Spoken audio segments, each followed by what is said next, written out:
Neste episódio vamos falar sobre as redes sociais como fontes de informação para os jornalistas. Olá viva, seja bem-vinda e bem-vindo ao É a Comunicar que nos entendemos. Eu sou a Marta Araújo e este é o meu podcast, um podcast de comunicação e de relações públicas, onde falamos sobre jornalismo, influenciadores digitais, eventos e da gestão de crise para a reputação e notoriedade de pessoas, marcas e empresas. Vamos a isso? Todos já sabemos que, regra geral, consumimos as notícias e a informação precisamente nas redes sociais e por isso é natural também que os jornalistas lá estejam, lá naveguem e obviamente que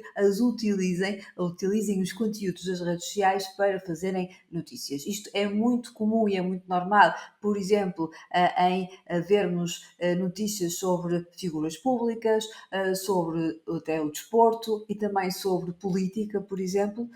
são notícias que nasceram nas redes sociais, que os jornalistas obviamente viram nas redes sociais e depois fizeram delas notícias. Isto é o novo normal, é a nova realidade, e para que também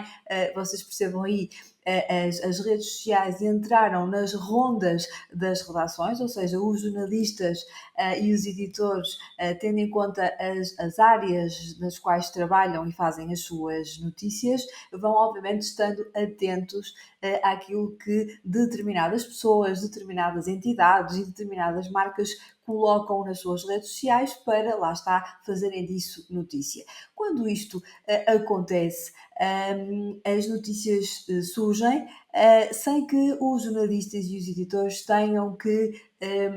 contactar ou que tenham de alguma forma, pedir aqui o contraditório, digamos, à pessoa visada. Porquê? Porque aquela informação é de domínio público e está publicada, portanto, para quem a quiser consumir, sem qualquer aqui tipo de confidencialidade ou algum aspecto semelhante. E, portanto, é o novo normal, digamos assim, até há pessoas que preferem utilizar as redes sociais como uma forma precisamente de passarem a sua informação para os jornalistas e não só, portanto, também para a sua comunidade de seguidores. E estou a trazer este tema aqui porque, embora, como eu referi atrás, há aqui algumas áreas em que isto já decorre com alguma naturalidade e é inclusive até estratégico, ou seja, as pessoas colocam aquelas informações nas redes sociais, sabendo já de antemão que os jornalistas vão vê-la e que vão reproduzi-la. Há áreas em que já não é tanto assim, ou seja, as pessoas ainda não estão tão sensibilizadas para esta ideia de que os jornalistas vão estar atentos àquilo que elas vão colocar nas redes sociais. E, por exemplo, no universo empresarial ou aqui de alguns quadros intermédios, de algum tipo de empresas e de pessoas, começa cada vez mais também a acontecer de aquilo que elas colocam nas redes sociais, e reparem que não estamos aqui a falar de pessoas extremamente famosas ou extremamente importantes, digamos assim, mas que têm o seu relevo, portanto, ou seja, já têm equipas de comunicação, de assessoria de imprensa, por exemplo, já são enviados press releases em seu nome, ou estão em determinado tipo de eventos e alimentam de alguma forma o fluxo noticioso. Essas pessoas também já estão, digamos, sob o radar, digamos assim, desta tal ronda que os jornalistas e os editores fazem. E, por vezes, ainda e sinto muito isso no meu trabalho e trago este tema porque muito recentemente tive aqui 3 situações muito distintas em que aquilo que estamos a falar de 3 pessoas diferentes e de áreas completamente distintas, mas que aquilo que colocaram nas redes sociais acabou por interferir um pouco naquele que naquilo que foram as notícias ou o fluxo noticioso sobre elas e o trabalho paralelo que se estava aqui a fazer com os jornalistas. Ou seja, vamos aqui organizar as ideias. As redes sociais, nomeadamente o X, que é onde existe a maioria dos jornalistas em Portugal, e todos sabemos que muita informação e muitos dados são colocados no X,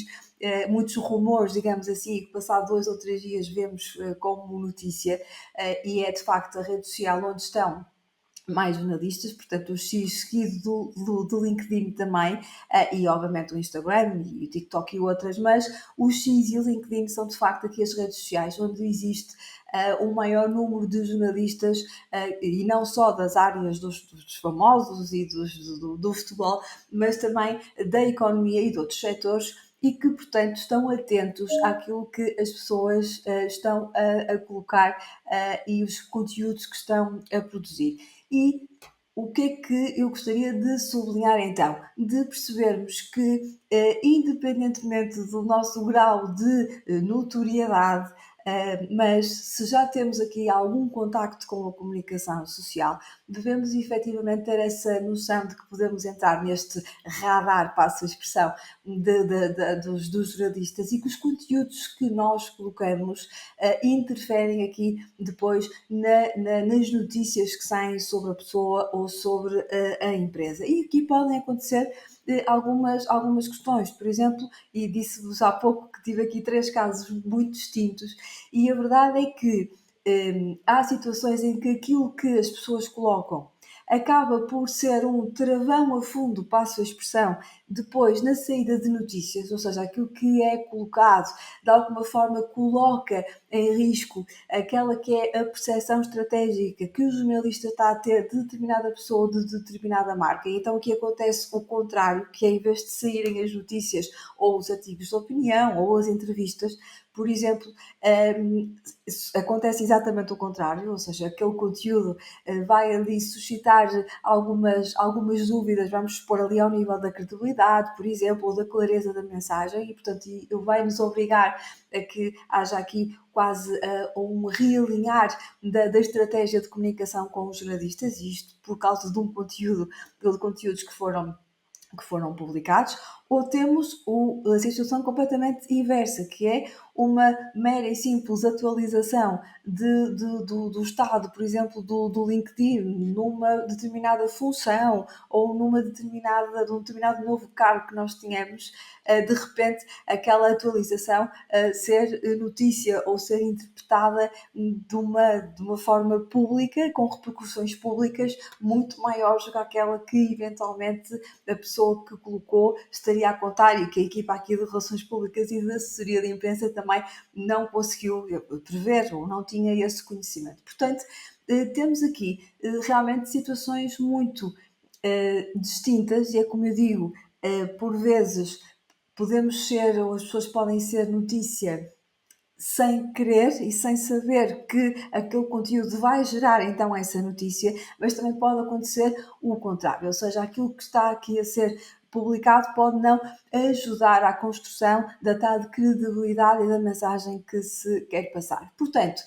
a ideia número 1 a passar aqui é que nós temos que normalizar a ideia de que as redes sociais são fonte de informação para os jornalistas. Ponto número 2, que os jornalistas não têm que pedir o contraditório, nem têm que vir perguntar algo sobre aquele conteúdo antes de fazerem a notícia, porque ele é de domínio público. E ponto número 3, estamos aqui na máxima coordenação possível com a equipa que nos faz a comunicação, a assessoria de imprensa, as relações públicas, de forma a que a estratégia de comunicação que está a ser levada a cabo não fique prejudicada, nem por serem notícias que não eram suposto aparecerem naquele timing, ou ao contrário, as notícias ou os artigos de opinião ou as entrevistas não saírem também por um conteúdo, enfim, que tenha sido menos ajustado àquela estratégia. Portanto, fica aqui esta ideia realmente importante, e que eu sinto que ainda havia aqui algumas dúvidas. Não são só os famosos, não são só as áreas relacionadas com o desporto e com o futebol, nem só com a política, também na economia, nas startups, nas marcas e nas empresas de determinados imensos setores. Também acontece de os jornalistas estarem então atentos aos conteúdos, e portanto tem que haver aqui esta consciencialização e esta ideia de sistematizar melhor e de forma estratégica a informação. Fica então aqui este alerta, vou adorar saber a sua opinião. Até já e obrigada! Como destaque desta semana, e porque estamos em pleno mês de agosto, imensa gente de férias, na praia, na piscina, a viajar, a minha sugestão é justamente a revista Volta ao Mundo. Ela sai todos os meses e traz-nos sugestões de viagens com fotografias giríssimas que nos podem inspirar a todos para, quiçá, pensarmos no nosso próximo destino de viagem. Fica aqui a sugestão de leitura.